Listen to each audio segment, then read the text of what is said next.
Muy buenas noches a todos ustedes. A nombre de la Asociación Civil Piuranos por Piura, deseo agradecerles su participación en esta exposición. Eh, Quiero empezar esta exposición leyendo cuál es la finalidad de la Asociación Civil Piuranos por Piura. Nuestra finalidad es plantear propuestas de solución concretas a problemas de nuestra región, buscando generar oportunidades de crecimiento económico, apoyar el fortalecimiento de un gobierno regional y local eficaz, eficiente y transparente, y velar permanentemente que los generados y asignados por el gobierno nacional satisfagan las necesidades de todos los ciudadanos de la región, logrando un bienestar general de un sólido morales que nos lleven a ser siempre una región grande y próspera. El día de hoy tenemos al ingeniero Víctor Eduardo Garrido Leca. Él es MBA de Dirección de Empresas de Ingeniero Industrial de la UDEP, profesor de maestría y diplomado en agronegocios de la UDEP, es gerente general de GL Soporte Agrícola, gestor socio y gerente general de empresas agroindustriales y gerente de fondos propios.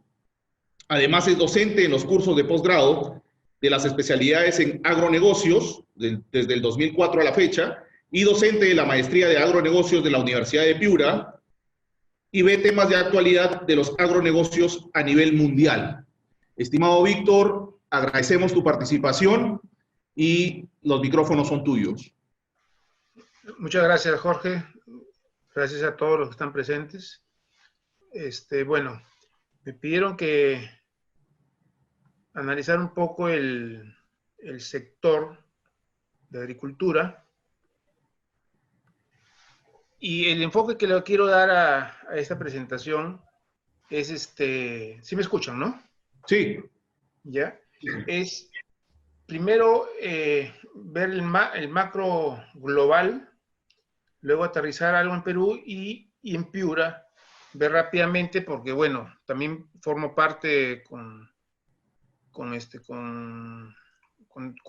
3 personas más de analizar el sector justamente agrícola, un grupo hemos formado, y ahí creo que mejor vamos a profundizar más el tema de la realidad de Piura.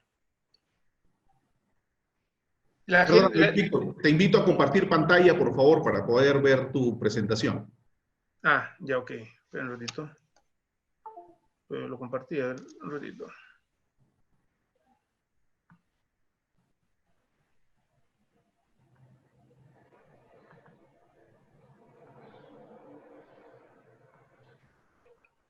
¿Se ve ahí? No, aún no.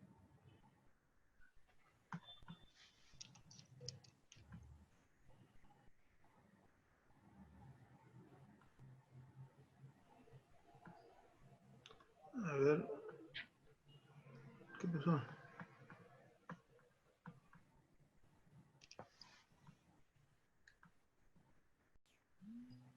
Ahora. Ya. La agenda que vamos a tocar en esta presentación es respecto a la seguridad alimentaria a nivel global, qué está sucediendo, qué factores en la demanda de alimentos se están presentando a favor y en contra, qué factores en la oferta de alimentos, la agricultura y los tipos de agricultura un poco para ya ir aterrizando a nuestra realidad, la agricultura del Perú, las situaciones, perspectivas, diagnósticos y unos retos que tenemos para poder solucionar parte de los problemas que son bastantes problemas por la diversidad de la geografía en el Perú. Entonces, lo que ya todo el mundo lo dice, lo afirma, que con el crecimiento de la población que estamos viviendo, para el 2050 se requiere entre 50 y 100% más de alimentos. Digamos, un 75% de lo que producimos ahora necesitamos incrementar para el año 2050. Entonces, ya vean el enfoque y la necesidad de que lo que tenemos que producir para, por lo menos, no reducir ¿cómo se llama?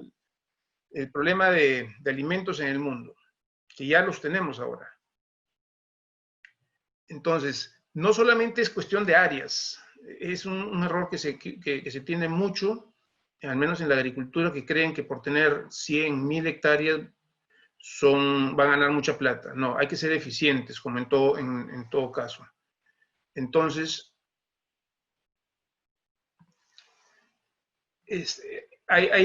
una de las tendencias es de que la gente, sobre todo en los países desarrollados, está consumiendo mucha carne y muchos productos lácteos. ¿Y esto qué significa? Digamos, los animales se tienen que engordar, la leche tiene que darle alimento a las vacas, y esos son granos, son diferentes proteínas, calorías que hay que darles a estos animales para que puedan atender esta necesidad. Y esto va en contra de la alimentación humana. Entonces, para aumentar dramáticamente la producción mundial de alimentos no es la respuesta, como les digo. O sea, primero se requerirían más áreas, más agua, más mano de obra, y imagínense crecer el 75% de todos esos recursos, los cuales vamos a ver más adelante que no los hay. Entonces, ¿por dónde debe ir un primer mensaje a todos los consumidores que somos nosotros? Es que debemos desperdiciar primero menos alimentos. Pónganse a pensar ustedes, cada semana, cada 15 días que limpian su refrigerador en la casa, botan muchos alimentos. Eso, y estamos ayudando a la escasez de alimentos, y a futuro va a ser peor la situación. Y además restringir justamente el consumo de carnes y productos lácteos, ¿no? Para que no se requiera mucho estos granos en dar alimentos a los animales. Entonces, si vemos esa foto, miren, más de la tercera parte de alimentos se pierde en la basura. ¿Ya? Ustedes cogen una sandía con algo, digamos, que no tiene color blanco porque está soleado, no lo quieren comprar, pero la comida dentro está buena. Y menos exportar, no se exporta esos productos, y eso se bota. Entonces, esa es una primera acción que hay que tener en cuenta para ir a favor de este problema que estamos viviendo ya con el crecimiento desmedido de la población, ¿no? Ahora, ¿qué factores están haciendo más demanda de los alimentos? Sabemos el boom. Así vamos a tener un paréntesis del tema de la pandemia, porque, bueno, los números cambian totalmente, ¿no? Pensemos antes de la pandemia. El boom de China y de India, que crecen constantemente con nuevos consumidores, nuevos hábitos de consumo, y por lo tanto ellos están pidiendo más alimentos. Hemos dicho el crecimiento poblacional, 70% más de lo que se estaba produciendo entre 2005 y 2007, aumento de los ingresos en los países emergentes, donde la elasticidad de precio-ingreso son superiores inclusive a los países desarrollados, cambian los hábitos de consumo, como dije, en países desarrollados el incremento de carne está muy fuerte, y se espera que al 2050 cada persona en promedio al año coma 54 kilos al año. Y el tema del combustible, por irse al biocombustibles, en cuales la materia prima son el maíz, puede ser el mismo sorgo, los aceites vegetales y el mismo azúcar, que lo tenemos en Piura. Todo esto va en contra a demandar más alimentos, más producción, para poder atender todo esto. El crecimiento de la población mundial, cada día, quedan positivamente 240,000 personas, ahora no lo sé, digamos, con el tema de la pandemia. Y otro de los problemas principales es en el mundo, que también lo vivimos en el Perú y más todavía en Piura, es el cambio del hábitat de las personas.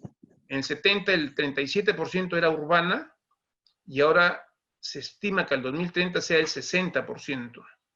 Todas esas personas ya no van a comer del campo, de la misma producción casera, sino van a pedir alimentos extras, tienen mayor poder adquisitivo, por tanto, más alimentos.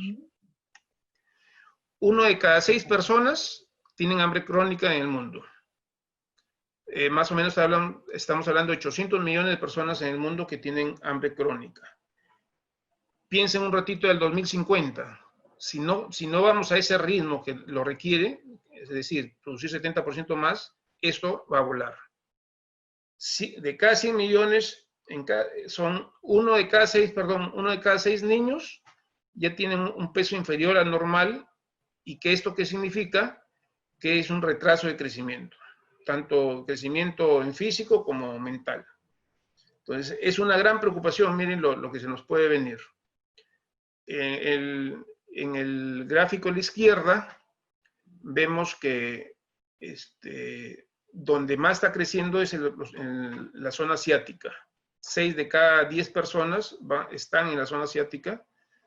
Por lo tanto, es un potencial muy grande para nuestras exportaciones. Y además, la concentración del poder económico va a seguir. Por lo tanto, 5 vivirían de estas 10 personas con solo $2 diarios. Entonces, hambruna. Mientras 2 de estos 10 personas estarían aglomerando el 84% de la riqueza mundial. Este es un macro a nivel mundial de lo que se está viniendo. Y en el fondo es el sistema alimentario del mundo. Además de esto, hay una tendencia de cambio, más para la alimentación saludable, inclusive pagan más. Es un caso, por ejemplo, los arándanos, que es un producto boom para el Perú y para el mundo, porque está creciendo bastante.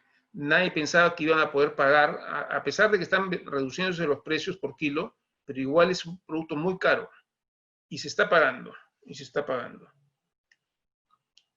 Eso es con respecto a la demanda. Ahora, ¿qué está sucediendo con la oferta? Sabemos el impacto negativo del cambio climático. ¿Qué significa el cambio climático? Que o va a haber más lluvias, por lo tanto va a haber más problemas de producción, o va a haber más sequías, que hay muchos sitios en el mundo, inclusive en el Perú, en la sierra, no tienen agua y se va a escasear más el agua todavía.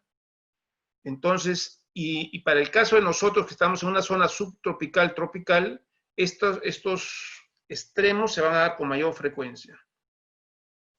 La escasez de agua que ya de por sí hay en el mundo, gracias a Dios Perú es uno de los países que más reservas tienen de agua dulce, pero igual vamos a ver que se está agotando.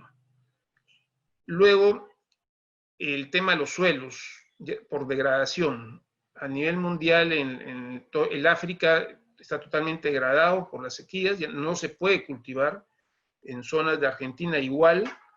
En el Perú, cada vez en la sierra, por la degradación de los suelos, por el tema de las lluvias, se están perdiendo.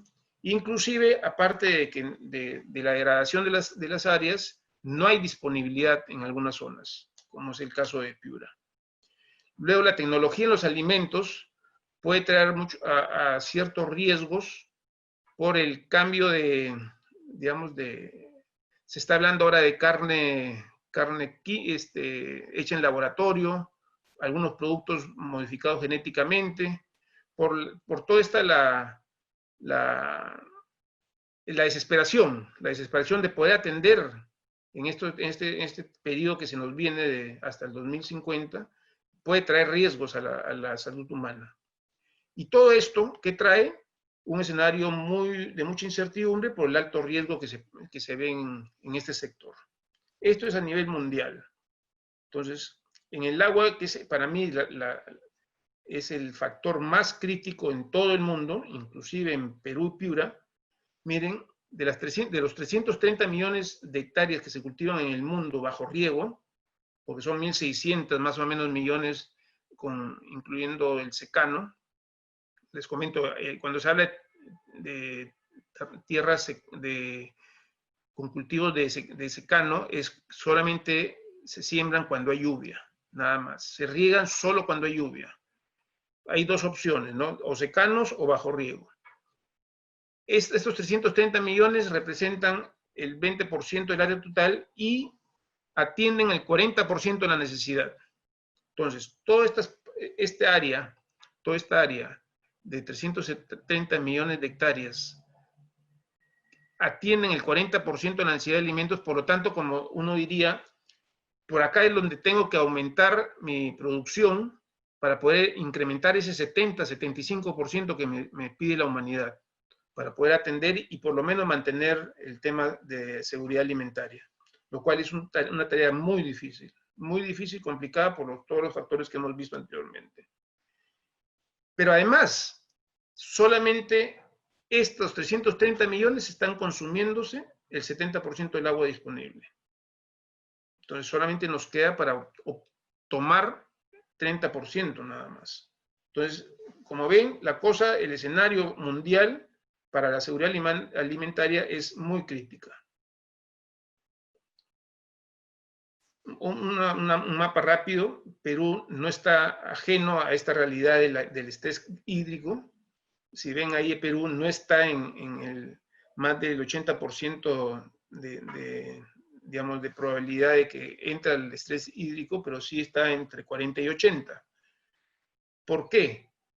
Porque se encuentra en una zona en que va a haber muchas diferencias de mucha agua o mucha sequía. Entonces no se va a poder tener mucha seguridad en el agua. A pesar que ahora estamos considerados como en el octavo puesto de disponibilidad de agua dulce, pero no sabemos aprovechar.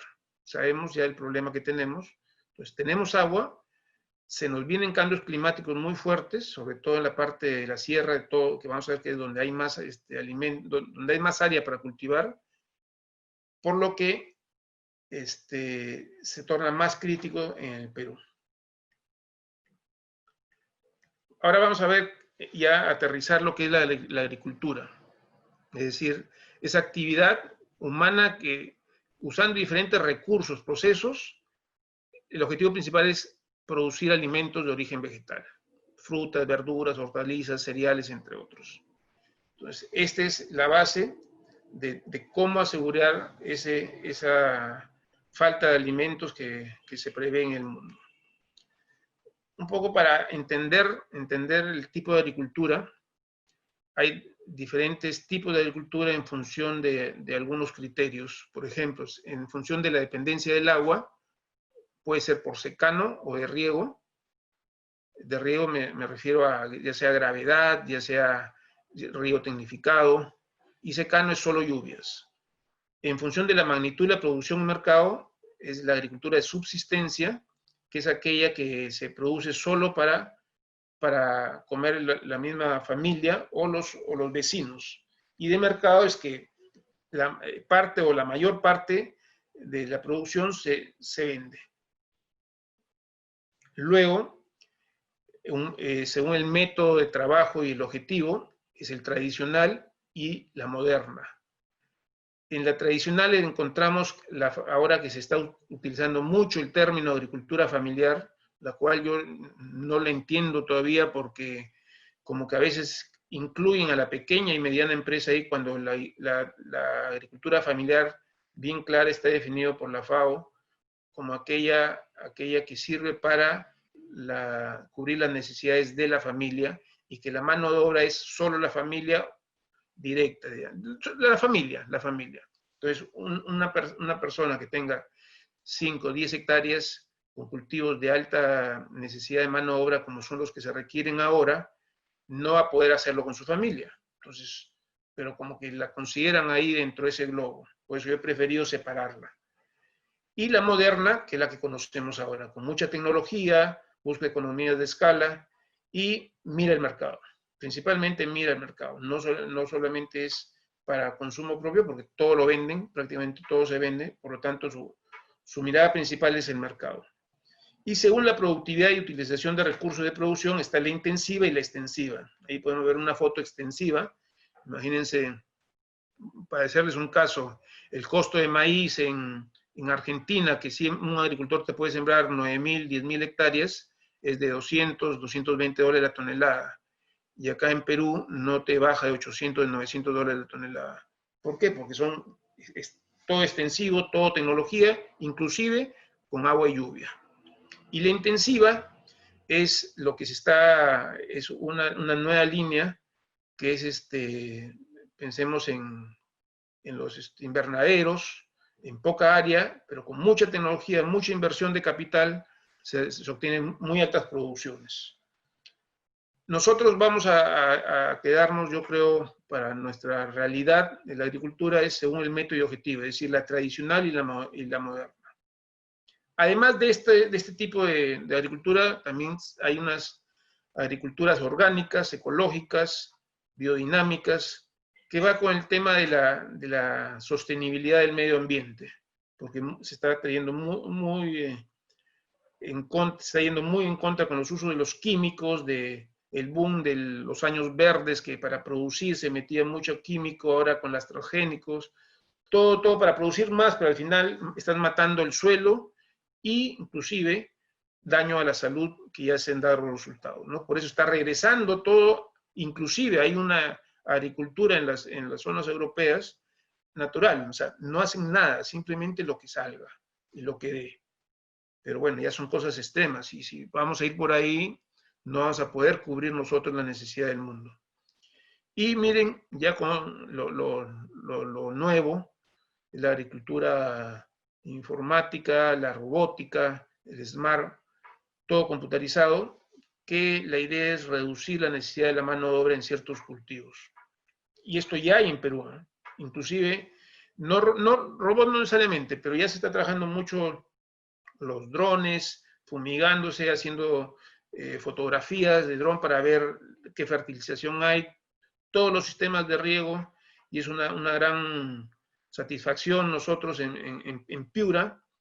En Piura, con el boom de la uva, los inversionistas que comenzaron esto entraron con toda la tecnología en el sistema de riego, con todo computarizado, sensores en las plantas, ¿cómo se llama? En los reservorios para saber regar, no regar, mientras en Chile todavía no lo hacían muy bien. Y esa fue una de las lecciones que se le dio a Chile, que se entró con tecnología y se preocuparon ellos, ¿no? Ahora ya vamos a ver la agricultura del Perú.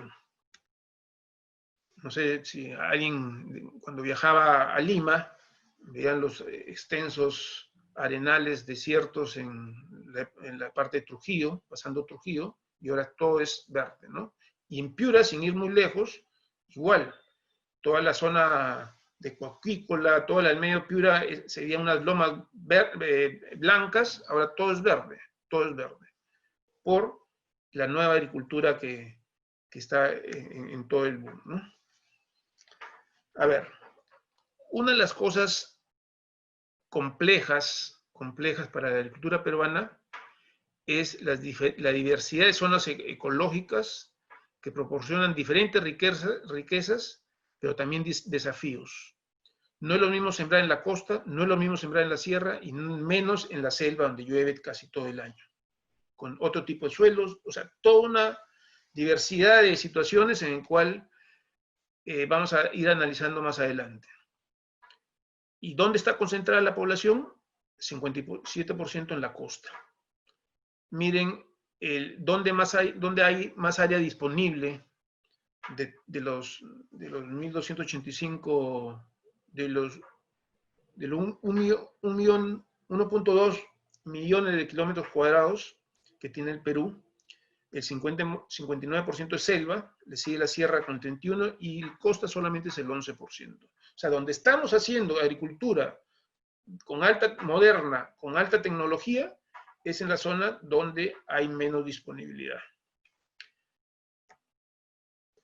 Rápidamente, de los 1.285.000 kilómetros cuadrados, un kilómetro cuadrado es equivalente a 100 hectáreas, ¿no? Se tienen para la actividad agropecuaria, es decir, agrícola y pecuaria, las llamas, las vacas, los corderos, todo eso, 38 millones de hectáreas, que representan el 30% de todo el Perú.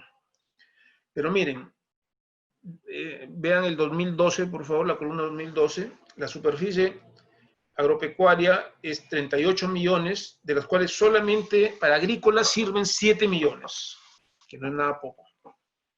Pero, ¿cuántos tenemos? Tenemos 4 millones de áreas con cultivos que representan el 58% de la área agrícola. Y tenemos tierras en barbecho y en descanso que no se están utilizando por diferentes formas, motivos. Barbecho es porque son campañas, cada 6 meses son cultivos transitorios, o sea, se repite el próximo año. Descanso es que entre descanso y agrícolas no trabajadas es por falta de financiamiento, falta de agua sobre todo, y falta de capacitación en las personas.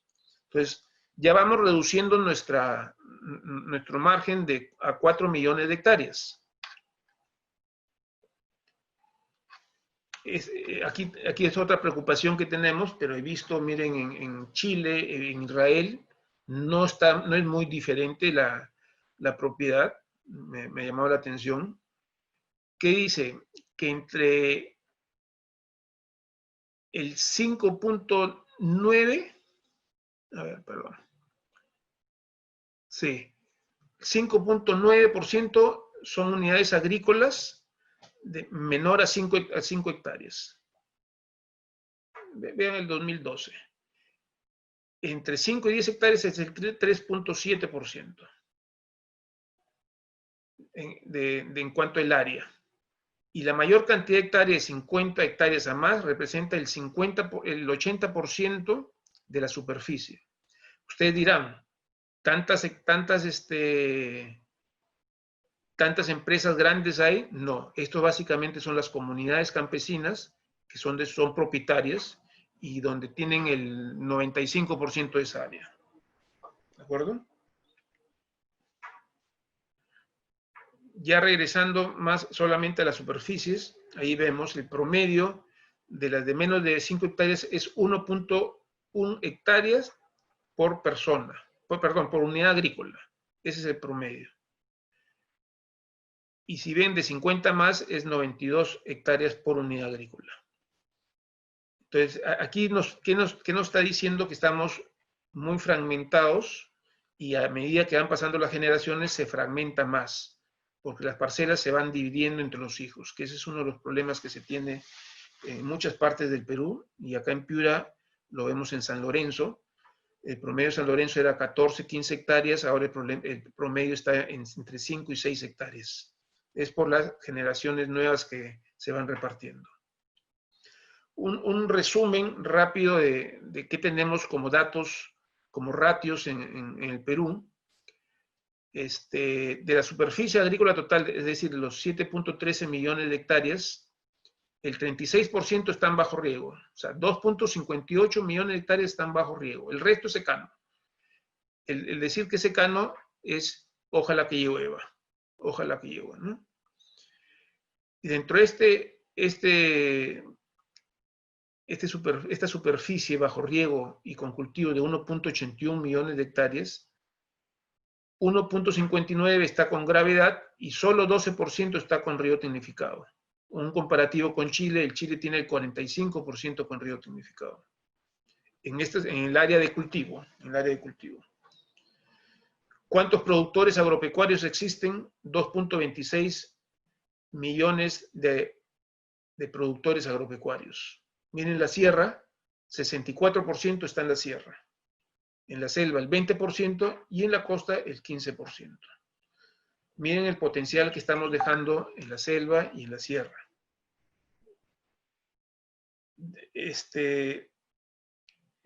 De las 1.81 millones de hectáreas, 81% son menos de 5 hectáreas. Está concentrado ahí. Estos son los terrenos cultivables ahora, ya los cultivables. El 81% es de menos de 5 hectáreas y 8.8% entre 5 y 10 hectáreas. Es decir, los predios de menos de 10 hectáreas aglomeran el 90% de los terrenos cultivables. Ese sí es un problema fuerte que hay que atenderlo. Miren Piura, ¿cómo estamos en Piura? Piura tiene el promedio de hectáreas por parcela, es 1.5 hectáreas por parcela. Es demasiado bajo, demasiado bajo. ¿Por qué? Porque Piura no tiene mucha área cultivable. Básicamente la costa, la sierra, cultivable bajo riego, siempre digo, ¿no? Cultivable bajo riego. Entonces, está muy bajo el promedio. Miren la selva, ¿quiénes están por encima de 3? San Martín, Ucayali, Madre de Dios. Ica, eso es una cosa atípica, 5.2 promedio por hectárea por agricultor. Pero el resto son la selva. Entonces, veamos ahora cómo está la costa, sierra y selva. De este terreno cultivable, el 87% cuenta con riego en la costa y el saldo de esto es secano. En la sierra solamente el 30% cuenta con riego y en la selva es todo secano. Entonces, si queremos entrar a la sierra, hemos visto que tiene mucha área disponible, hay mucho agricultor, mucho pequeño agricultor. ¿Cuál es su mayor riesgo? Es que depende del agua de la lluvia. Y es por eso la triste realidad que tenemos en la sierra, de que hay mucha pobreza. Y la selva, más bien hay mucha agua, pero no todos los cultivos pueden aceptar mucha agua, ¿no? Por eso está también limitado a bosques y a ciertos cultivos que sí se requiere mucha humedad. Miren, estamos incrementando, bueno, hay proyectos para incrementar la infraestructura de la frontera agrícola, pero si se dan cuenta, todo es en la costa. Todo es en la costa.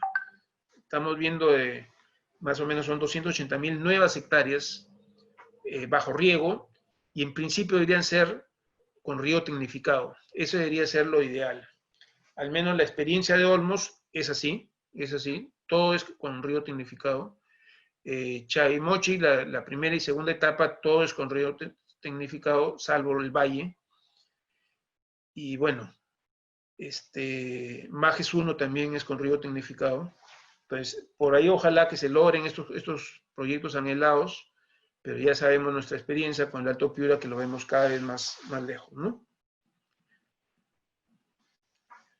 ¿Cuáles son las brechas dentro de los recursos de producción? Hemos dicho, el 64% es bajo lluvia. No reciben asistencia técnica, o sea, mucho agricultor siembra de acuerdo a lo tradicional, no busca nuevas tecnologías, no busca nuevas semillas, no busca nuevas herramientas, siembra y produce y cosecha. Otro problema principal es que el 91% no accede al crédito. El 83% de todo el crédito del sistema financiero que se va al sector agrícola lo maneja la banca múltiple, es decir, Banco de Crédito, Banco Continental, Banco del Scotia.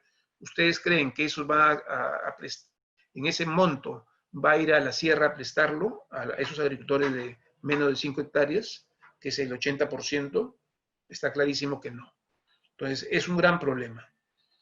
Y como hemos dicho que necesitamos incrementar producción si siguen con las semillas degeneradas, el 88% de la agricultura no usa semilla certificada. Ahora, se habla mucho de la mano de obra, que está incrementándose la mano de obra. Realmente no se está incrementando la mano de obra, digamos, por el boom. ¿Ya? Estamos hablando de si en el año 2007 se tenía que el 20% del empleo agrícola representaba sobre el empleo total, ahora estamos hablando del 16%. Entonces alguien dirá, ¿qué está pasando? Lo que está pasando es que con la nueva agricultura moderna, la mano de obra está siendo más eficiente, más productiva. Entonces, con menos mano de obra, más producción, y además la gente, hemos visto, se está yendo a la ciudad, a los servicios, a los bancos, a hacer empresas de ¿cómo se llama?, de mantenimiento. O sea, ya están dejando el campo.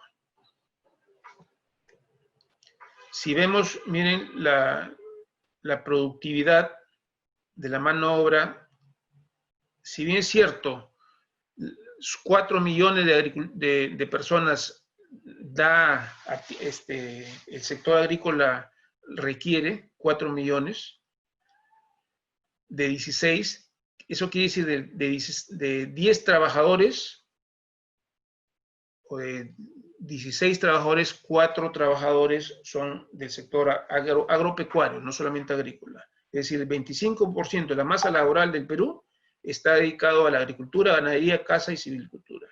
El 25%. Por eso sí es importante la mano de obra en la agricultura. Es un sector que genera mano de obra. Pero han habido otros sectores en este periodo, según este análisis, que han generado más aún.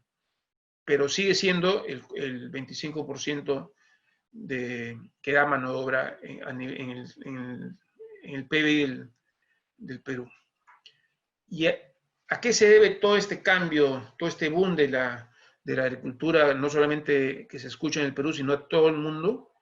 Son las estrategias que sí hay que agradecerle a los diferentes gobiernos que han pasado, que por lo menos las han mantenido hasta ahora. Ojalá que siga esto, que es la Ley de Promoción del Sector Agrario, en cual al trabajador se le da ciertos,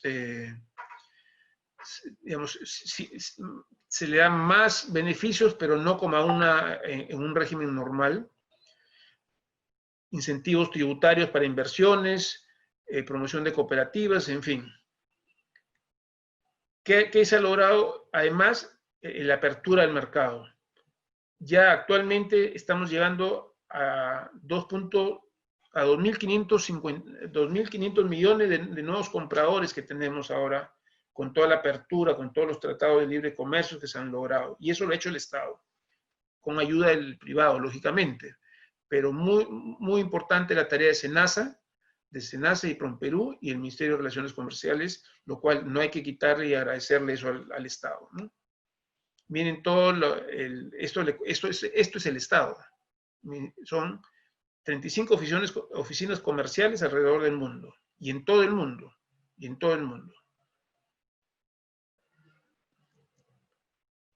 Son los tratados que se han logrado y que están en negociación,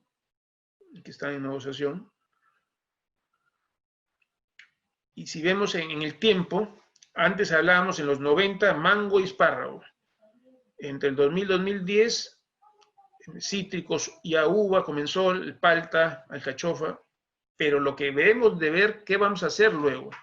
Ya uno de los productos que están en el boom, y es a nivel mundial, es el arándano, el banano, pero el banano orgánico, que es diferente al banano convencional.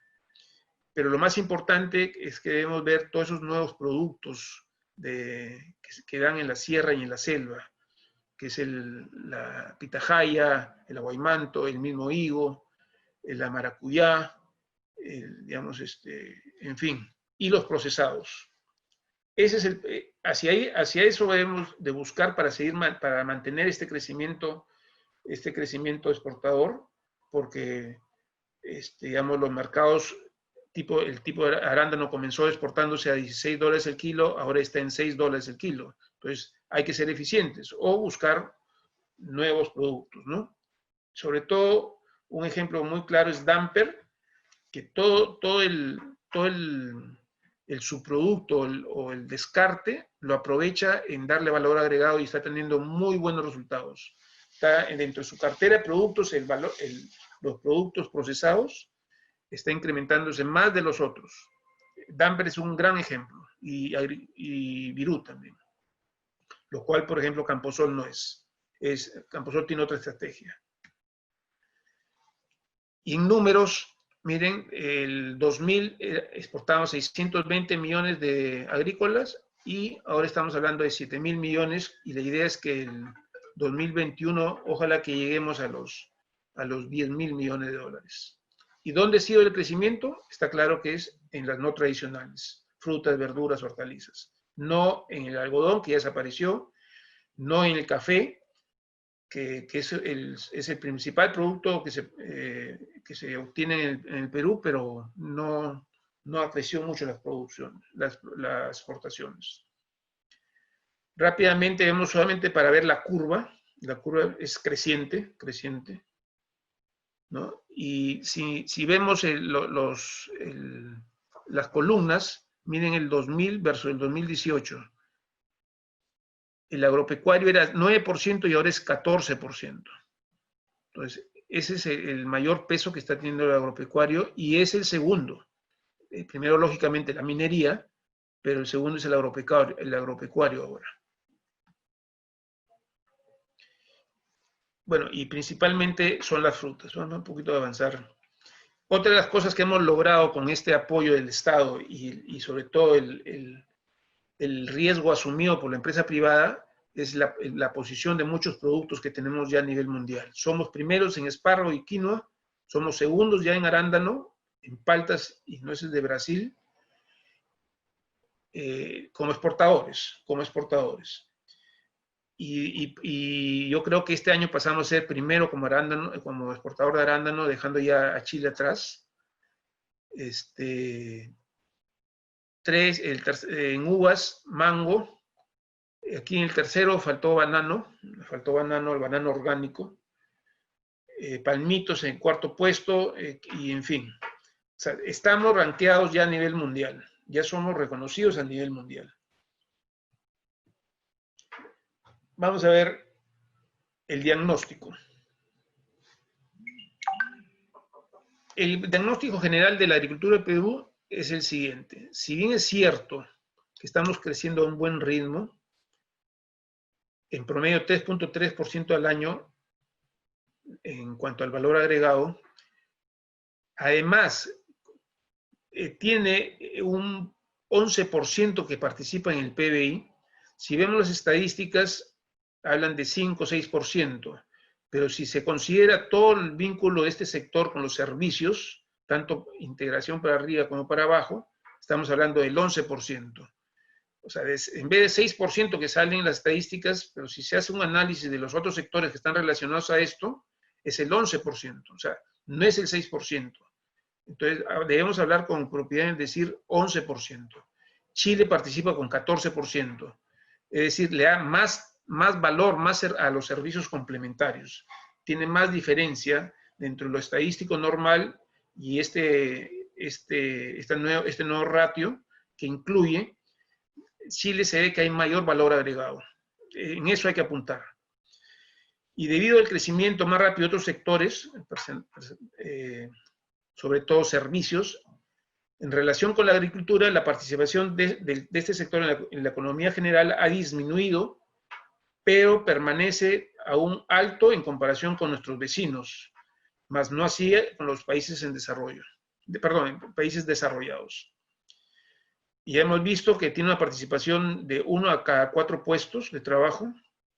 Es la principal fuente de subsistencia para muchos peruanos. Recuerden la sierra, el 80% está en la sierra y son agricultores de menos de 5 hectáreas que tienen que comer.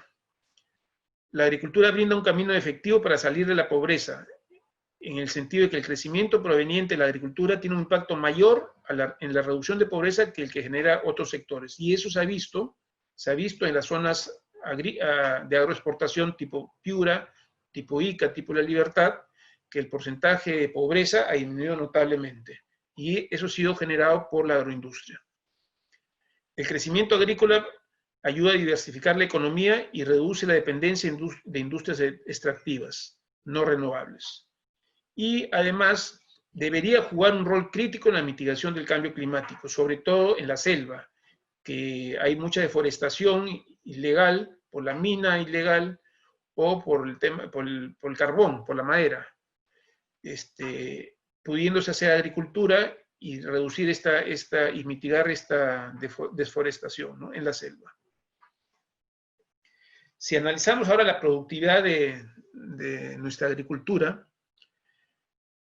tiene un crecimiento, como dije, de 3.3% al año. O sea, viene creciendo su productividad. Pero miren si lo dividimos por regiones. regiones geográficas. La costa creció 7.2%, la sierra solo 0.2%, mientras en la selva retrocedió la productividad. Aquí ya está saliendo un problema, ¿no? Ya veíamos lo grande que tiene participación la sierra, lo pequeño agricultor que está en la sierra, y ahora la productividad vemos que no avanza en los últimos 15 años. Entonces, se ha ampliado la brecha de productividad en la agricultura peruana. Pero ¿cómo? No estamos nosotros en el boom exportador, pero desgraciadamente estamos, lo que quiero transmitir es la realidad del Perú, no la exportación nomás. ¿Qué es lo que está sucediendo?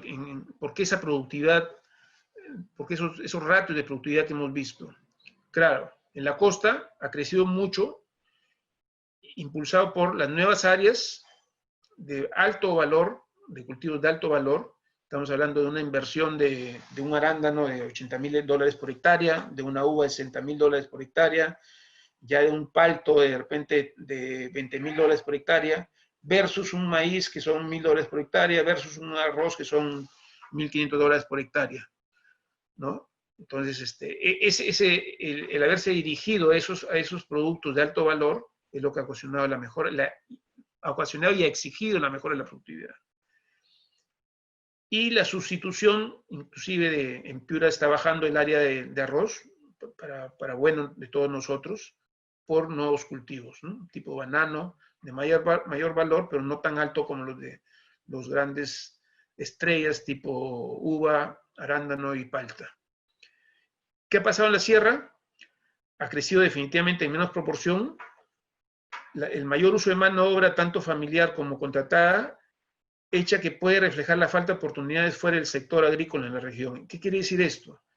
En la sierra, como no hay conectividad, la gente se queda ahí, no hay capacitación, no hay comunicaciones, no ves nuevas realidades, por lo tanto se queda estancado la productividad.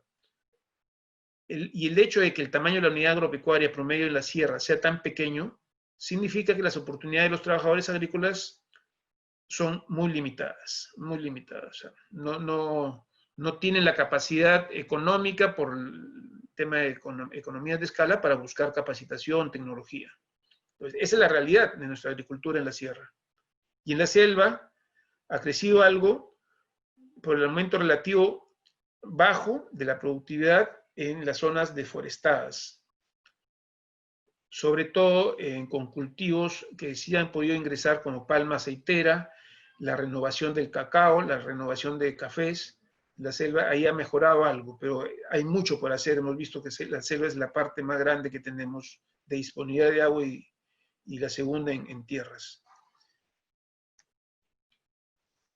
Entonces, el binomio Estado-empresa está claro que sí ha dado resultados. Nadie lo puede negar por el mercado, por el cambio en el mercado laboral, de tierras, reformas tributarias, apertura de mercado y responsabilidad en cumplimiento sanitario y fitosanitario. Eso no hay duda. No hay duda de que las cadenas de valor, de alto valor, se ha logrado con inversiones, digamos, se le denomina duras, en infraestructura, sistema de riego, tecnología, procesamiento, almacenamiento, pero además de inversiones blandas. Hace 10 años había déficit de personal capacitado para manejar industrias de alimentos globalizados. Se tenía que traer a gente de Chile, de Brasil, inclusive de España. Ahora ya no. Ya hay peruanos con mucha capacidad para manejar tanto el tema marketing, el tema producción y el tema gerencial. Ya no se requiere de los países de avanzada que se veían, ¿no? Eso sí lo ha hecho, se ha podido lograr en las cadenas de alto valor. Pero ¿qué ha sucedido con las de menos valor? Sí hay buenas experiencias. Sí hay buenas experiencias, por ejemplo, aquellos productos desmercantilizados, es decir, que no se conviertan en un commodity, donde sí valoran la calidad. ¿Cuál es por ejemplo, el cacao? El cacao, si bien cierto es un commodity, se vende en la bolsa, y el mismo café, pero ya hay unos segmentos que están pagando por la calidad. Esas cadenas de valor hay que aprovecharlas, hay que segmentarlas y dirigirlas hacia eso. Y otros productos altamente especializados, por ejemplo, ya productos muy ancestrales que hay que ver genéticas, hay que ver formas de producción un poco más de comercial, donde hay que invertir, pero sí hay productos altamente especializados. O sea, sí se pueden formar cadenas con productos, cadenas de menos valor que las que escuchamos en el boom exportador. Entonces, es igual, le voy en el audífono, mamá. ¿Cuál es la realidad? Entonces, los periódicos, las revistas, todos hablan del boom exportador del Perú, pero ¿cuál es nuestra realidad de la otra moneda? Los niveles de ingresos de los hogares productores se están estancando, ya lo hemos visto. Las tasas de pobreza en áreas rurales permanecen iguales y son altas. El desequilibrio territorial por el desarrollo, boom versus pobreza. Ya la gente de la sierra, sobre todo, ya está mirando mal a la costa, porque todo es costa, todo es costa. Y ahora la diferencia, esa brecha, se ha extendido notablemente. Ese es un potencial riesgo. Unidades de producción siguen vulnerables a los cambios climáticos, digamos, en las zonas, en la zona sierra, selva, no se está haciendo nada. Si en la costa no se hace, imagínense en esas zonas. Y la infraestructura de post cosecha no ha ido al paso del cambio de las ciudades, poniendo en riesgo la seguridad alimentaria. Es decir, no hay conectividad. Esto es una reflexión con la pandemia que hemos vivido. Todos los que han sembrado en la costa, todos los productos de la costa sí han llegado al mercado, pero todo lo de la sierra no ha llegado al mercado. ¿Por qué? Por la falta de transporte, la falta de comunicaciones, la falta de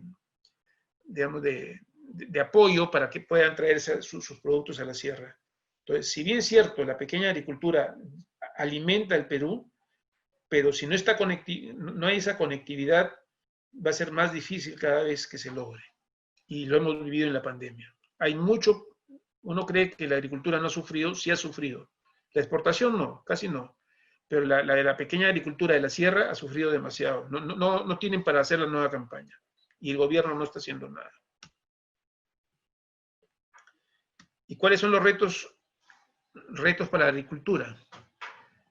Para la costa, lo que hay que hacer es mantener el crecimiento de la productividad. No podemos bajar la guardia. Tenemos que seguir produciendo, incrementar productos, porque cada vez va a ser más escaso los recursos de producción. Mano de obra cada vez es menor, agua, lo hemos visto, tierra, cada vez es más complicado conseguir áreas para economías de escala. Hablamos de la costa. Hay mayor exigencia en los mercados globalizados en cuanto a calidad y seguridad, por lo tanto hay que estar al tanto de lo que quiere el mercado. Cada vez el mercado exige una sostenibilidad social y ambiental vía certificaciones.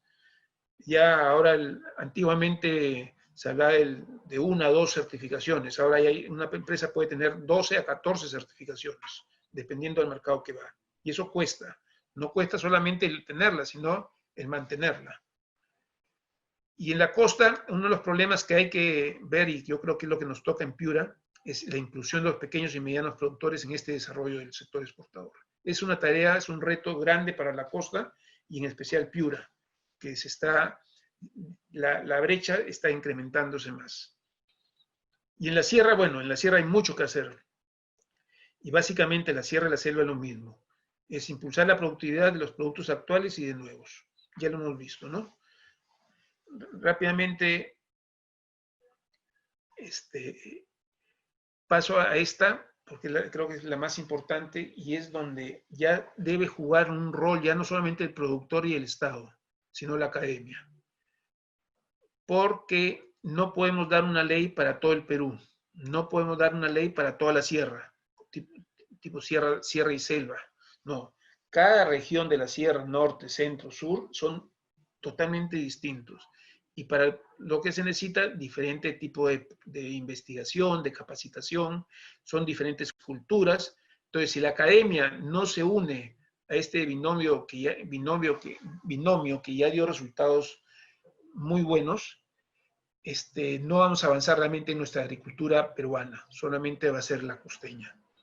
Y ahí les dejo puntos cómo impulsar, donde los 3 puntos subrayados son para la costa y el resto es principalmente para la sierra y selva.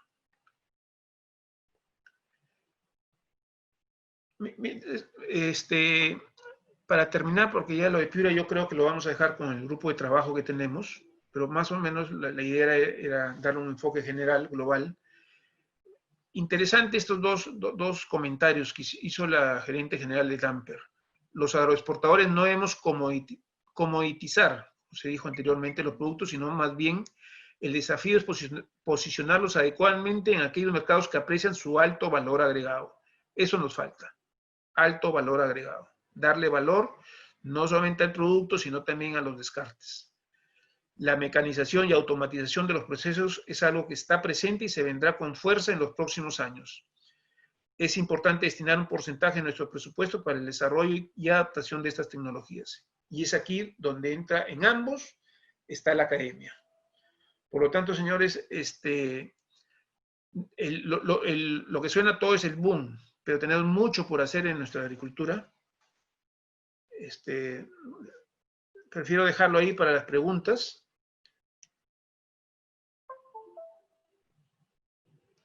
No sé, Coqui. No, sí, Víctor, Coqui tuvo que salir y me dejaba a mí al mando. Te agradezco bastante la presentación y por favor, todos los que quieran hacer preguntas, levanten las manos para mantener el orden adecuado.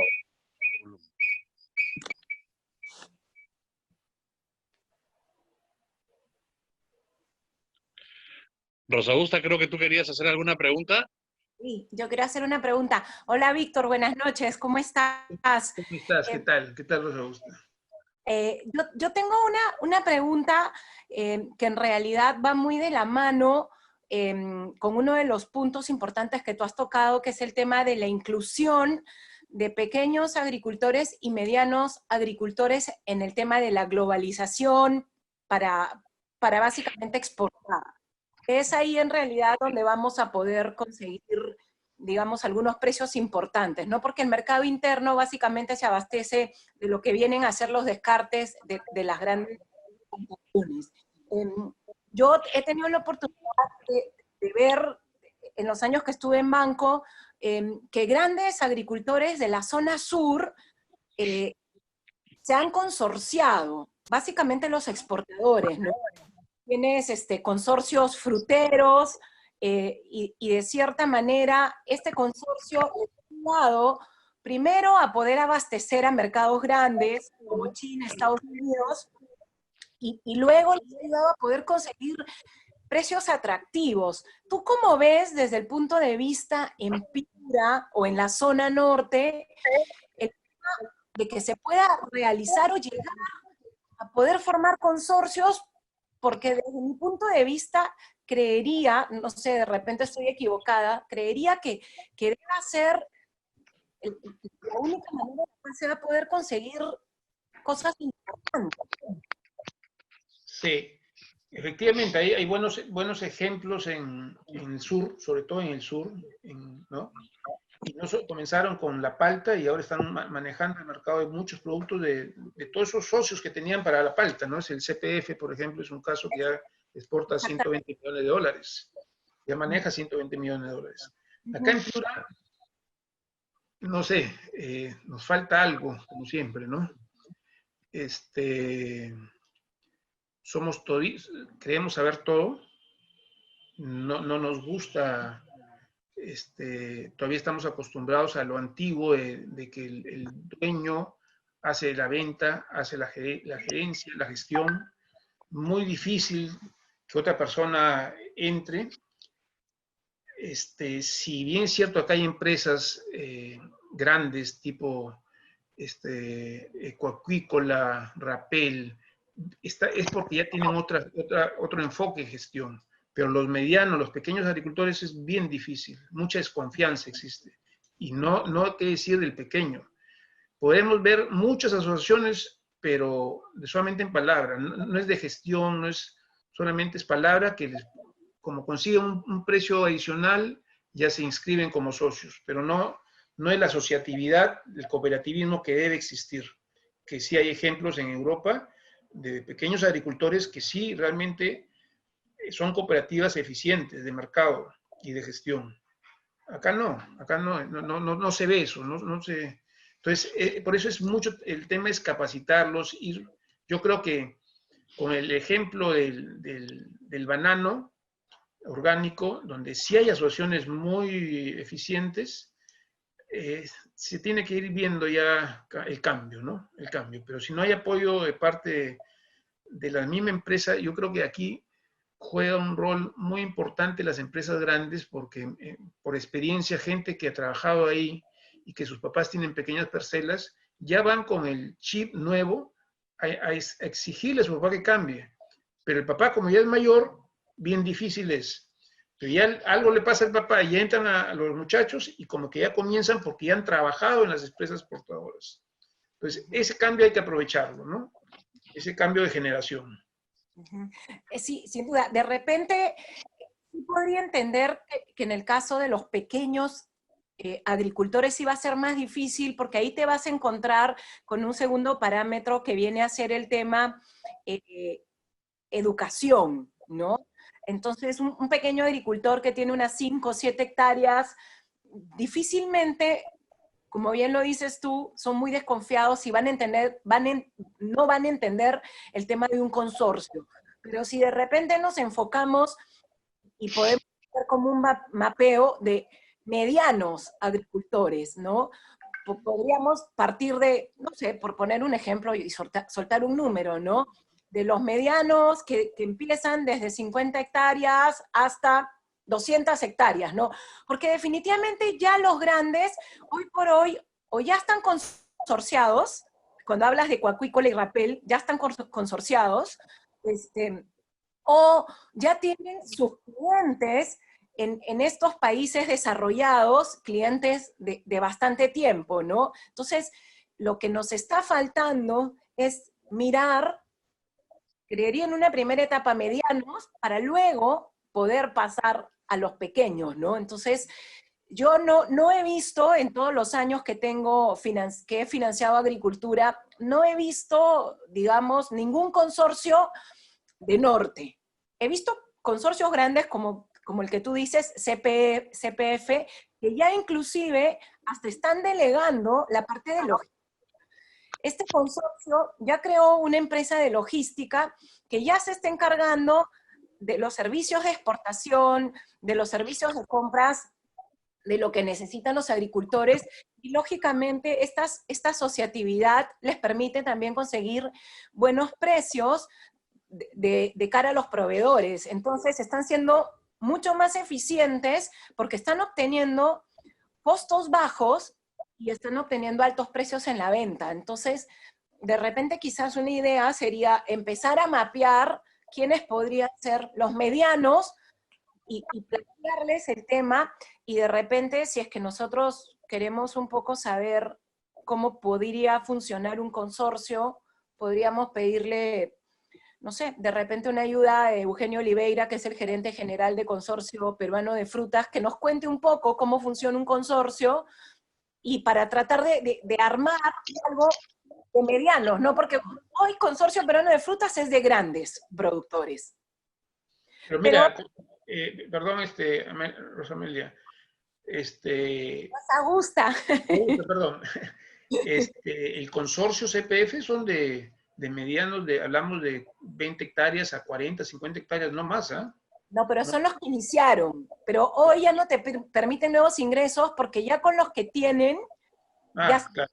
Sí, o sea, los que iniciaron, que fueron creo que 10 o 12, es un consorcio que hoy lo tiene cerrados, y si quieres entrar, te piden a partir de 300 hectáreas. Mira, así no sabía. Sí, yeah. Un poco es lo que he averiguado, podemos corroborarlo. Ahora, ¿no?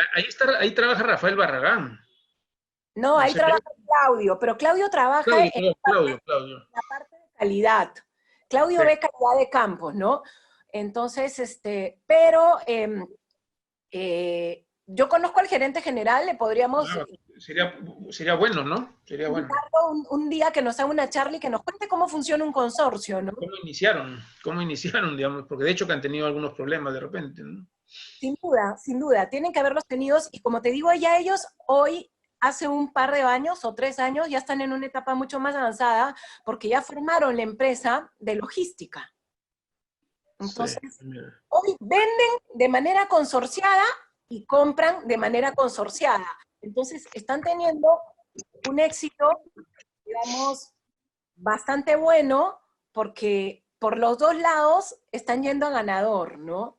Y creería que de cara al futuro es la única manera. ¿Por qué? Porque si quieres exportar hacia países desarrollados, ellos no van a querer hacer una exportación, digamos, con alguien que tiene 50 hectáreas, 60 hectáreas, porque estos brokers de frutas internacionales compran grandes cantidades de frutas y quiere que los abastezcas durante todo el año, ¿no? Entonces, empiezan a buscar abastecimientos de ventanas de producción. Sí. Acá se formó un consorcio, el Norbit de uva, pero se fue debilitando porque ya cada uno comenzó a crecer más y no hay todavía, pues, o sea, se debilitó mucho. Por ejemplo, una de las causas que se evitó fue el tema del packing. Como no hay mucha cultura de servicio de packing, de almacenamiento acá en Piura, lo cual sí hay en el sur, digamos, quien era parte tenía mayor porcentaje en ese consorcio, era que tenía prioridad para atenderlo más rápido en la atención de frío, por ejemplo. Entonces comenzaron a haber dudas, problemas, y se comenzaron a dividir y a cada uno hizo su packing, ¿no? Eso también en el sur ha ayudado mucho, porque si hay conciencia, si hay concepto de servicio de packing, acá todavía no hay. Pero bueno, creo que es una interesante tomar apunte para a ver si nos ayuda con una charla CPF. Sí.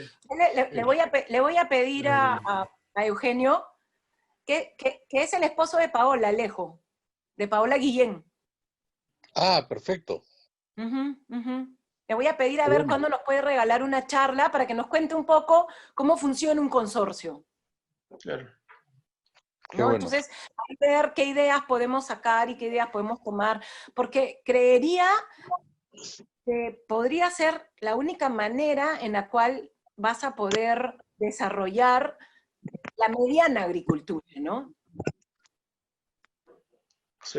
Es mi opinión, de repente de repente estoy, porque de manera independiente, al final, los riesgos que corres son bastante grandes, ¿no? Porque como tú bien dijiste, viene con el tema de los papás, que son los todistas, que son los que venden, cobran, de bancos. Entonces, al final, las segundas generaciones, o por lo menos este cambio generacional que está viendo en los distintos sectores, ¿no?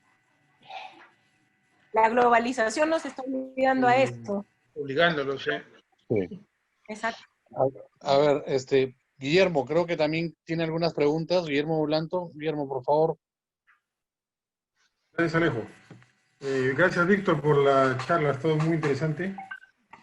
Yo creo que Rosa Augusta ha dado en el tema central con la pregunta, ¿no? Usted también iba a comentar el tema, porque es un tema central, el tema de la asociación. En el caso de Piura yo creo que es súper complicado porque lo que se llama ahora asociatividad y todos los nombres que se le han dado, o consorcio, como ha mencionado ella, en otros sitios se llama cooperativas, ¿no? En Europa son cooperativas, que es el concepto inicial.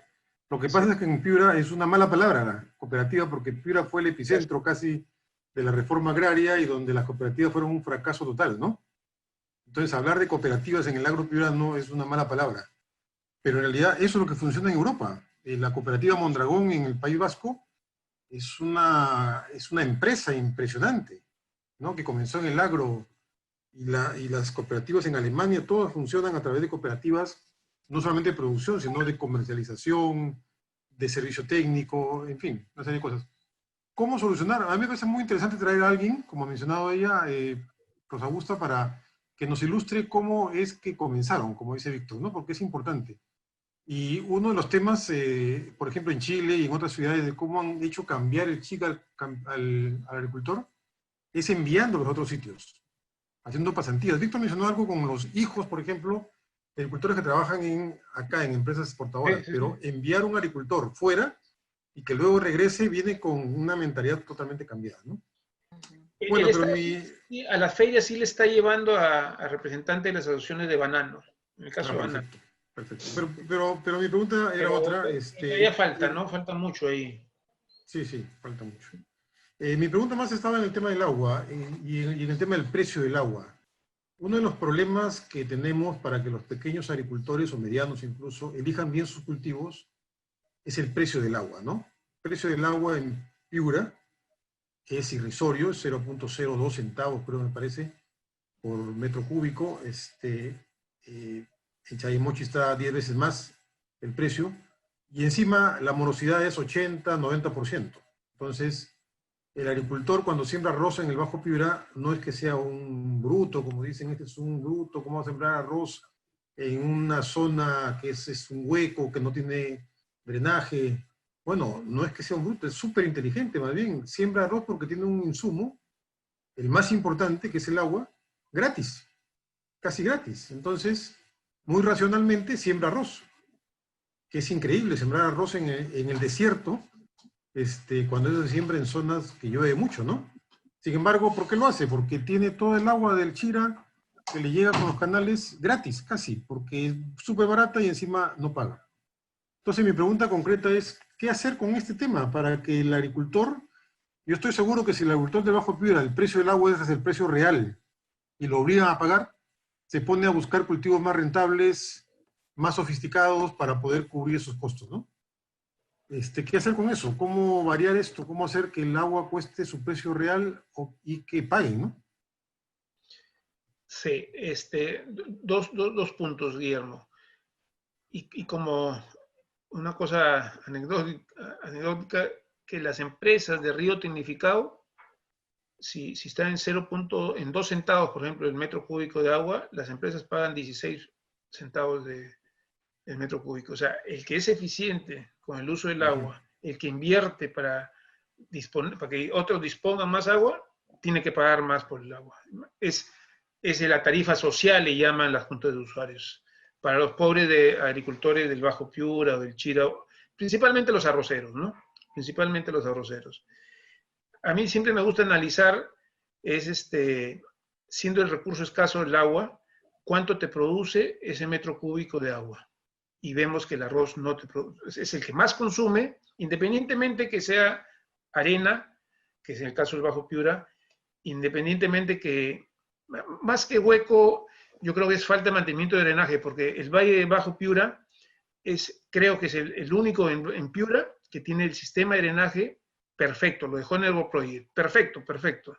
Me hace recordar Casa Grande, pero todo está enyerbado, o sea, malogrado.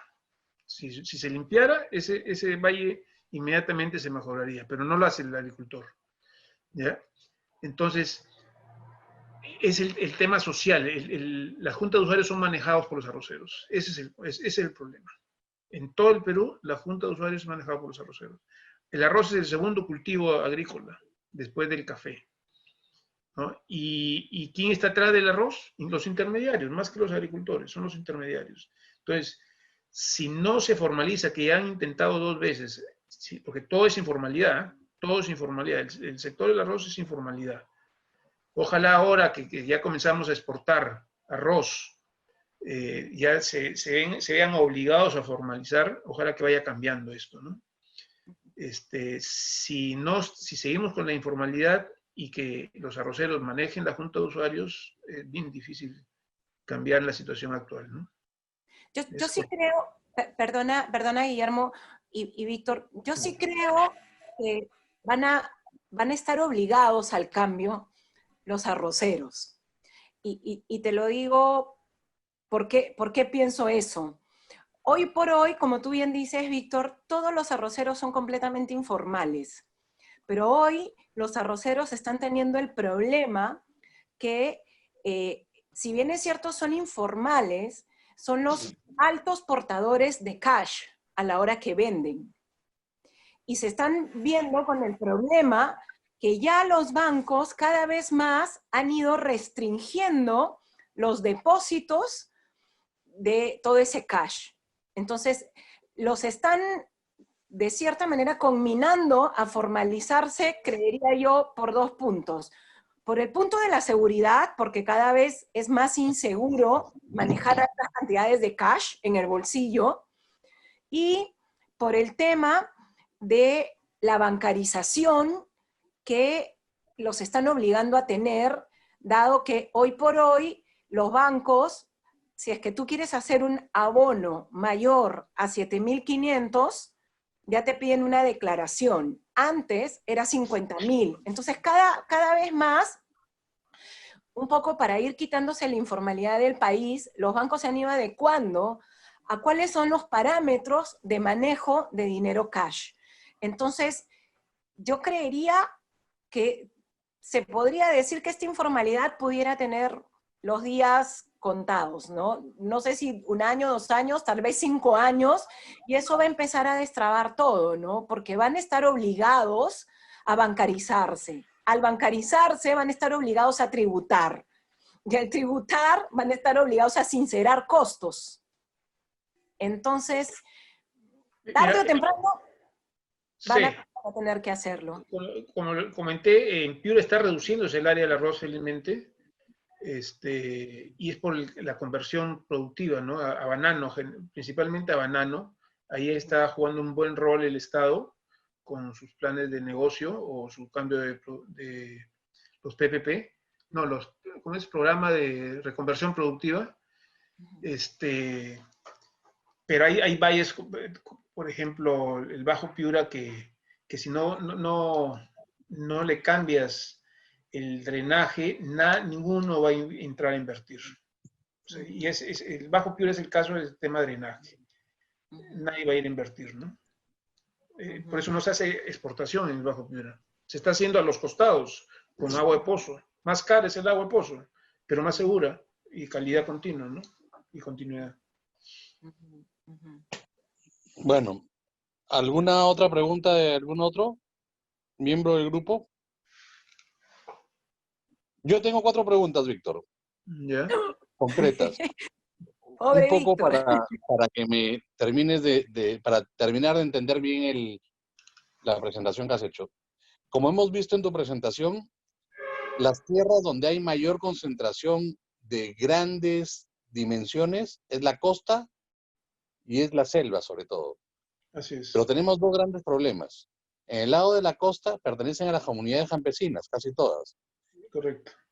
Y en el lado de la selva, yo tuve la oportunidad de trabajar en Palmas del Espino un tiempo y era una lucha constante porque decían la gente de la selva que todos los cultivos nuevos que se quieran hacer ahí mataban un poco la fauna de la zona, porque hay que desboscar lo que se convertía en una selva desordenada, con grandes cultivos la convertías en una selva ordenada, por decirlo de alguna manera. Hay una mentalidad que no apoya mucho a las grandes agriculturas, por decirlo de alguna manera. Y en el lado de la costa, como tú bien dices, pertenece a las comunidades campesinas. No se ha hecho ningún tipo de sociedad entre estas comunidades que tienen las tierras, pero que les falta el dinero, y la empresa privada para hacer algún tipo de sociedad para desarrollar esto. Yo sé que hay un gran problema con el agua, pero hay agua subterránea en muchos de esos sitios. ¿Hay algún tipo de sociedad o algún tipo de iniciativa sobre esto? Se han hecho bastantes intentos, inclusive el que habla, pero cada 2 años, creo 2, 3 años cambian de presidente y junta directiva y todo te traen abajo. Toda la negociación, inclusive documentos, los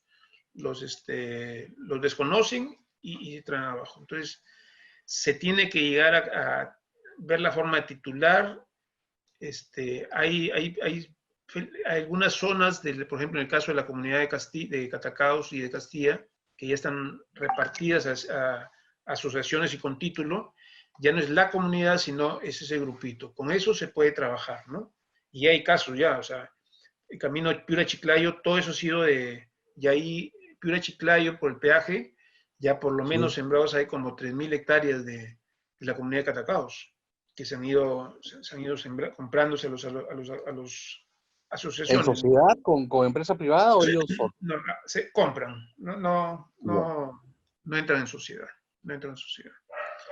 Ahora, en la selva, donde sí hay más área y hay agua, que es la limitación de la costa, lo que ahora se está optando, en el caso de Agrícola Virú y el mismo Grupo Romero, es facilitarles algunos recursos para que ellos mismos siembren, ¿no? Cambien y ya no estén con esa presión psicosocial de cuidado con la fauna, con la flora, ¿no? Pero ya si ellos lo siembran con recursos, con apoyo, no todo, sino lo necesario, y con un mercado seguro, ya sí están incrementando áreas. Virú ha hecho de 1.000 hectáreas de palmito, creo que 300 son con pequeños agricultores, ¿no? Sí. Bueno, esa es la primera pregunta. La segunda es, tú hablaste en una parte de tu presentación del valor agregado que ha ido creciendo en 3.3%, creo, año a año. De productividad, Me sí. imagino que hablas de productividad, no de valor agregado. No, perdón. El valor es la productividad, 3.3. Sí, ya. ¿Por qué nosotros exportamos mucha fruta, pero no le damos valor agregado? Hay mucho descarte, por decirlo de alguna manera, en todas las variedades de la fruta que exportamos, ¿no? Ese descarte no se le puede dar algún proceso para darle valor agregado a esta fruta, qué sé yo, convertirla en mermeladas, qué sé yo, no, yo no soy experto en el tema, que eso sí puede ayudar a generar un mayor valor agregado a los productos y elevar pues exponencialmente estas exportaciones. ¿Hay mercados para eso? Sí. Mira el caso del mango, es clarísimo. El mango como fresco creo que está en 230 o 140 millones de dólares. Ahora ya en congelado está en 80 millones de dólares. Deshidratado algo de 15 y en pulpas algo de 20. O sea, y eso hace 10 años era solo fresco. Entonces sí hay mercado. Lo que pasa es que el mismo sector obliga a los exportadores o productores a buscar alternativas para mejorar el que vaya cayendo los precios, porque acuérdate que el mango ya es un producto ya maduro, digamos, ¿no? En la curva. En cambio, el arándano, estás ganando, tienes muy buenos márgenes, la palta tienes muy buenos márgenes, todavía no le dedicas, ¿no? Inclusive el banano ya deberían estar pensándose, en Ecuador se hace, en Costa Rica se hace puré, inclusive orgánico. Y acá hay pruebas, pero todavía no se logra hacer nada. O sea, definitivamente mercados hay y va a haber, con la tendencia que hemos visto, acuérdate, tenemos que darle uso a todo ese producto, ese tercio del alimento que se pierde, ¿no? Y ese no es en Piura, no es en Perú, es en el mundo. Entonces, se tiene que hacer algo. Y hay buenos ejemplos, como tiene el mango, para el caso de Piura, ¿no? No, y con eso de ahí, del valor de exportación que vas a tener, pues lo vas a multiplicar infinitamente, ¿no? Porque le está dando valor agregado justamente a todo eso, ¿no? Claro, lo que pasa es que el mayor margen siempre es en el producto fresco, ¿no? Sí, pero justamente también dejas, para poder exportar el producto fresco, que es la primera, por decirlo, o el superior, no sé cómo le dirán, pero para eso descartas también un montón, que no lo puedes exportar y lo dejas para el mercado nacional, y muchas veces hasta botamos fruta o no llegas a cosechar fruta, ¿no? Sí, hay momentos que no se cosechan. Así es. Así es. Sí. El caso del mango y limón es un claro ejemplo que con valor agregado un poco se balancea el tema del desperdicio, ¿no? Ya. La tercera pregunta, el tema de la sierra. El tema de la sierra yo siempre escucho, a lo mejor estoy equivocado, de que aparte de que son muy poco de dimensión de las parcelitas que tiene la gente en la sierra, se abusa mucho de ellos al comprarle los productos, porque no saben cómo sacarlo, no saben cómo venderlo, se les paga lo que los que van a comprar allá quieren, ¿Qué podemos hacer con eso? Conectividad. Para mí, lo que falta en la sierra es conectividad. Carreteras, para que haya competencia entre los intermediarios y puedan darle mayor precio al agricultor y que el agricultor también baje. Yo te digo casos en Argentina, por ejemplo, amigos, o sea, no es que para ser agricultor necesitas área, ese es un error, ¿no? Un uvero en Argentina tenía 30, 40 hectáreas de uva y ahora con 5, con 8 hectáreas de cereza gana más que cuando tenía 30, 40 hectáreas de uva. Para que te des un ejemplo, ¿no? Entonces, si tú haces carreteras y buenas, ¿no? Energía, digamos, el exportador o la industria va a ir a esas zonas porque se puede trabajar en esas zonas. La palta es un caso específico en Lima Sierra y Trujillo Sierra, ya gracias a que por lo menos hay cierta accesibilidad, los pequeños agricultores están vendiendo su palta. Pero en la sierra nosotros no tenemos nada, ¿no? Para ir solamente hasta Canchaque, nada más llegamos. Y una carretera que no es para camiones tampoco, ¿no? No es para peso. Entonces, para mí es conectividad y servicios, ¿no? Eso va a jala a la industria, Y lógicamente ir adelantándonos con investigación, ¿no? Que se está haciendo ya, que es empresas que están haciendo pruebas en la sierra, en 2 hectáreas, 3 hectáreas, de nuevos productos, pero limitados siempre a los costos demasiado altos y demasiada pérdida por descarte, por el transporte, están limitados todavía para lanzarse, ¿no? Te hablo del caso Piura, ¿no? Sí. Y las dos últimas preguntas, Víctor, que son bien, que yo tengo una duda tremenda, ¿no? Nosotros somos de boons. El boom del mango, todo el mundo sembró mango. Bajaron el precio del mango porque hubo mucha competencia. El boom de la uva, todo el mundo sembró uva, tumbando sus cosechas anteriores para poner uva. Se trajeron abajo el precio de la uva. Lo mismo va a pasar con todos los productos nuevos que saquemos y que vemos que funcionan. Le empieza a funcionar a unos cuantos y después todo el mundo quiere irse hacia ese lado, abandonando todo lo anterior. ¿Qué se puede hacer con respecto a eso? Y para acabar, la otra pregunta es, sabemos que la banca de fomento en agricultura nunca ha funcionado o no ha funcionado adecuadamente. El empresario privado, los bancos privados apoyan nada más a las empresas que son muy grandes o muy serias.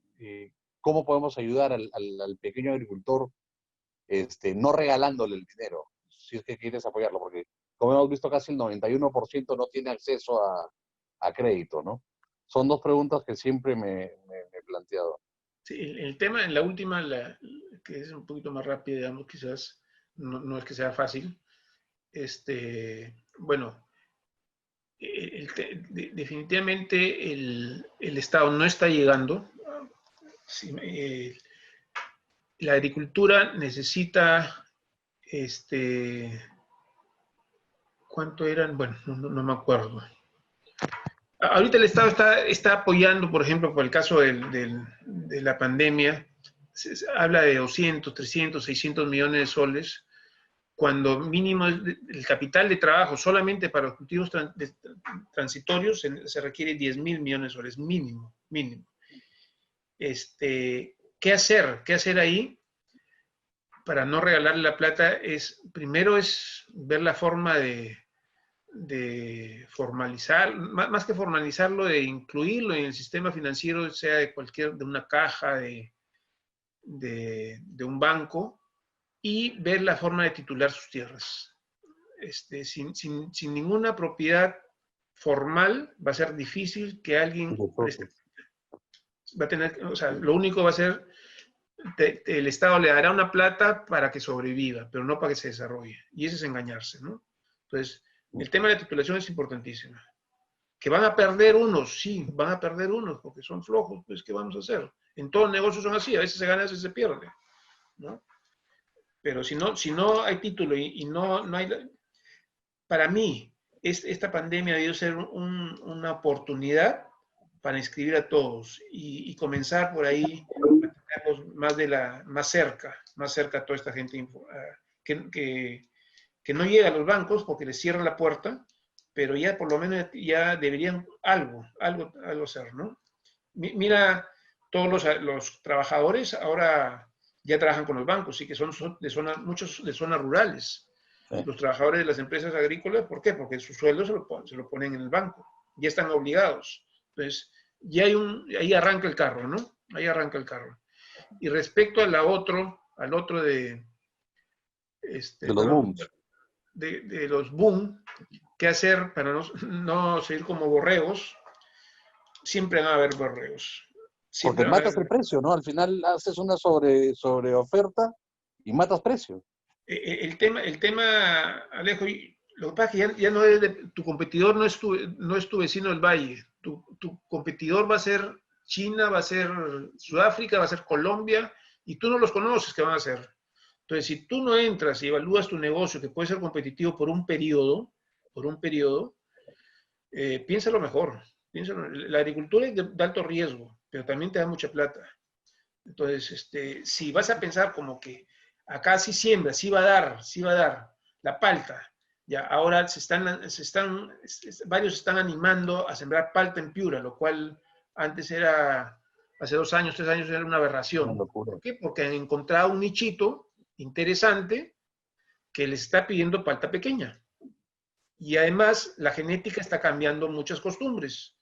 Allá he encontrado un patrón con una pluma en el cual te descarga un poco la fruta y sale mejor calidad. La genética está cambiando mucho. O sea, ya olvidemos de ventanas. De ventanas comerciales no hay ya. Cada vez se desaparecen. Eso es mentira. Porque la genética, inclusive los mismos productores buscan otro sitio para que no se siembran ahí y ya tienen continuidad en esa ventana, los grandes importadores. Por eso, inclusive, empresas peruanas ya se están yendo a Colombia, a República Dominicana, a sembrar, para ampliar esa ventana de poder atender a sus clientes, ¿no? Qué bueno. Y para buscar precios promedio en el año, Qué bueno. Y lo último, Víctor, ¿qué tanto estamos en investigación y desarrollo? Hablas mucho de la genética, pero la genética para ir mejorando las semillas estas certificadas que dices y todo eso, ¿qué tanto podemos, qué tan bien estamos como Perú, como nación en eso? ¿Es un trabajo de la empresa privada o del país como nación? Mira, INIA, el tema de, por ejemplo, el arroz, sí está haciendo buen trabajo en Vista Florida, en Lambayeque, pero nada más, o sea, son cosas puntuales, o sea, no se desarrolla a nivel nacional, no se está trabajando nada. La papa, igual la papa por un lado, el cacao, se está viendo el tema genético, pero ya es con apoyo privado y ONGs, con convenios. No debería llevarlo o dirigirlo INIA, no lo está llevando. Son convenios de la entidad privada, ¿no? Con empresas internacionales. Y la genética que está trayendo los nuevos productos son de afuera. Estados Unidos, Sudáfrica, que está muy fuerte, España. Israel también, creo. Trabajando para todos los climas, no solamente para ellos, ¿no? Yo sí tengo una opinión en el cual sí podemos hacer un poquito más para poder permitir financiamiento a los pequeños agricultores. De repente podría ser como idea invitar a las cajas a que conozcan cómo es una producción de un arroz, cómo es una producción de los productos de pan llevar. ¿Por qué? Porque muchas veces el sistema financiero no entra en operaciones agrícolas cortas por desconocimiento. Entonces, lógicamente, la banca comercial, los bancos grandes, nunca van a entrar a financiar a un pequeño o mediano agricultor. Normalmente los bancos grandes empiezan a financiarte a partir de 50 hectáreas, ¿no? Entonces, te dejan fuera al agricultor de 20, que puede ser bastante ordenado, bastante prolijo con sus números, pero en este segmento, todos los que son las cajas municipales, sí podrían entrar a financiamientos, pero ellos lo van a hacer en la medida de que puedan entender cuáles son los ciclos de pagos. Entonces, de repente como idea, para hacer de que el financiamiento se incremente en este sector para medianos o pequeños, es ofrecerles a ellos como una especie de, entre comillas, capacitación, o contarles cómo se podría financiar un proyecto de 20 hectáreas de mango, de 20 hectáreas de maíz o de 20 hectáreas de arroz, ¿no? O sea, si hoy no lo hacen es por desconocimiento, pero de que tienen intención, porque tienen mucha liquidez, las cajas municipales existen, solo que las jefaturas de riesgo, las gerencias de riesgo, como no saben, prefieren decirte no, pero tal vez con un poco más de conocimiento, incentivando capacitaciones, podrían entrar, porque definitivamente que el gobierno vuelva a retomar el tema del Banco Agrario, yo personalmente lo veo bastante difícil. ¿Por qué? Porque el Banco Agrario nunca estuvo bien manejado. Entonces, las personas que lo gestionaron, primero eran personas que no conocían de temas agrícolas. Entonces, difícilmente creería yo que lo pudieran reactivar. Yo creo que más la salida para este nivel de agricultores podría ir incentivando las capacitaciones a las cajas municipales, que ellos tienen excedentes de liquidez y están ávidos a encontrar buenos financiamientos, ¿no? Y buenos pagadores. Lógicamente, si bien es cierto que nos vamos a encontrar con el problema de la titulación de las tierras, pero muchos de estos pequeños agricultores suelen tener viviendas, suelen tener algunos otros terrenos no agrícolas que pueden poner como garantías paralelas. Entonces, pero lógicamente cualquier institución financiera lo que va a entrar a mirar es el objetivo del préstamo. Entonces, entendiendo el negocio, yo sí creería que podría caminar un poquito, incentivarse un poquito más el tema de créditos para estos medianos agricultores, ¿no? Mira, y muchas veces estos pequeños agricultores medianos, sobre todo pequeños, pagan inclusive tasas muy altas entre los intermediarios, porque los intermediarios, un producto que te vale 50, te lo pone en la lista 100, y lo paga, al final lo paga, digamos, ¿no? O sea, no tanto por la tasa, sino es el acceso al sistema financiero, y hay muchos que cumplen, ¿no? Entonces, bueno. Sí, por algo existen los habilitadores, ¿no? Ellos al final son los habilitadores. Con tasas muy leoninas, ¿no? Con tasas muy leoninas, exactamente. Sí, Exactamente. Víctor, hay dos preguntas más aquí que han escrito la gente. Y la primera dice, ¿tenemos información en Piura de qué porcentaje es producción para exportación y cuánto para el consumo? Para el consumo interno, me imagino. Digamos, a ver, ¿qué productos tenemos Piura de exportación? Tenemos uva, que casi, yo creo que casi todo es exportación, muy poco. Palta sí es uno de los productos, si es cierto, no producimos mucho, pero como Perú, palta es uno de los productos que el 50% es exportación y 50% consumo, para darles un ejemplo. El banano orgánico, en caso de Piura, básicamente todo es exportación, porque existe la contrapartida del banano convencional, que es más barato, ¿no? Y en sabor es lo mismo, ¿no? ¿Qué otro producto? Mango. En Piura el consumo del mango debe ser un 20-25%. Sí se consume mango. Sí se consume mango. Más o menos esos datos podría decirles, ¿no? No, pero el arroz es 100% para el Arroz interno, es para consumo. maíz, frijol. El frijol cuando hay lluvias sí es para exportación, eso sí, cuando hay lluvias, pero cuando no hay lluvia, no hay temporales, generalmente es para consumo.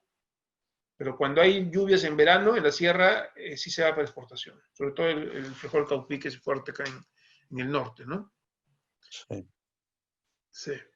Y limón, como he visto publicaciones, inclusive del Ministerio de Agricultura, que datos falsos, ¿no? O sea, que dice que es de Piura la exportación 6 millones de dólares, no es así, ¿no? O sea, el sutil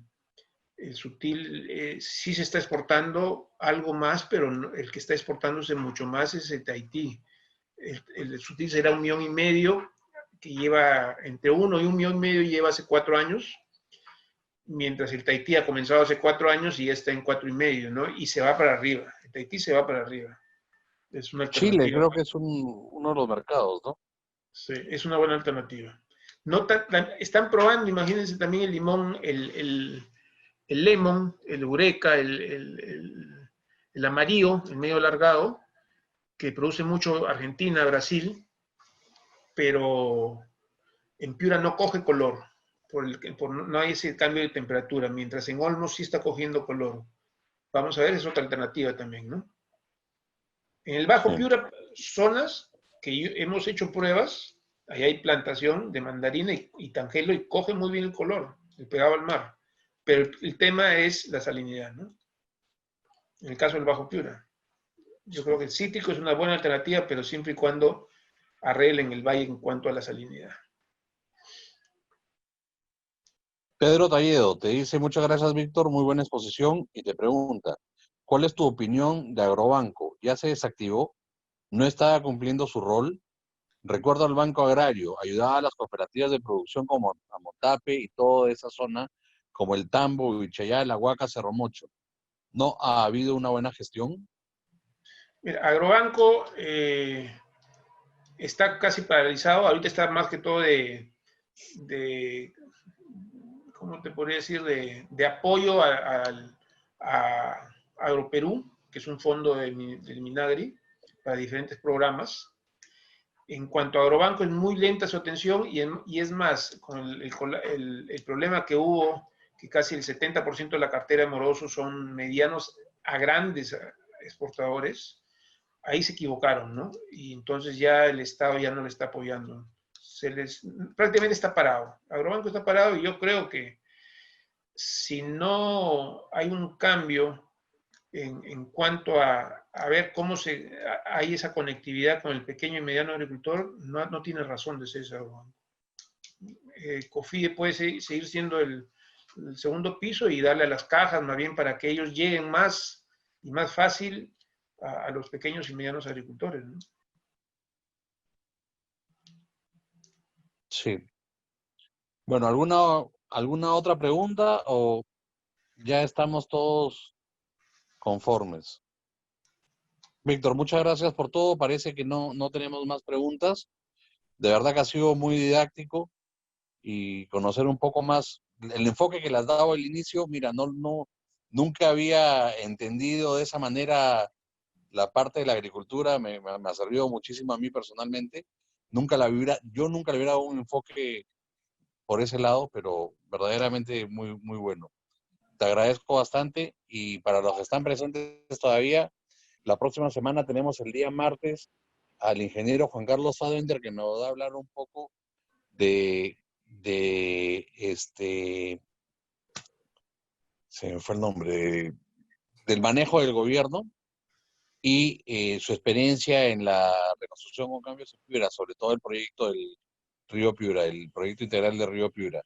Y el día miércoles hemos invitado a Javier Atkins, que nos va a ayudar, nos va a hablar un poco de su gestión en la región y las oportunidades sectoriales que ofrece, sobre todo en el tema de pesca. Él ha sido viceministro en el área de pesca. O sea que el próximo martes y miércoles tenemos a las 7 de la noche otras exposiciones. Muchas gracias, Víctor, otra vez. Gracias a Y todos hasta luego ustedes. con todo.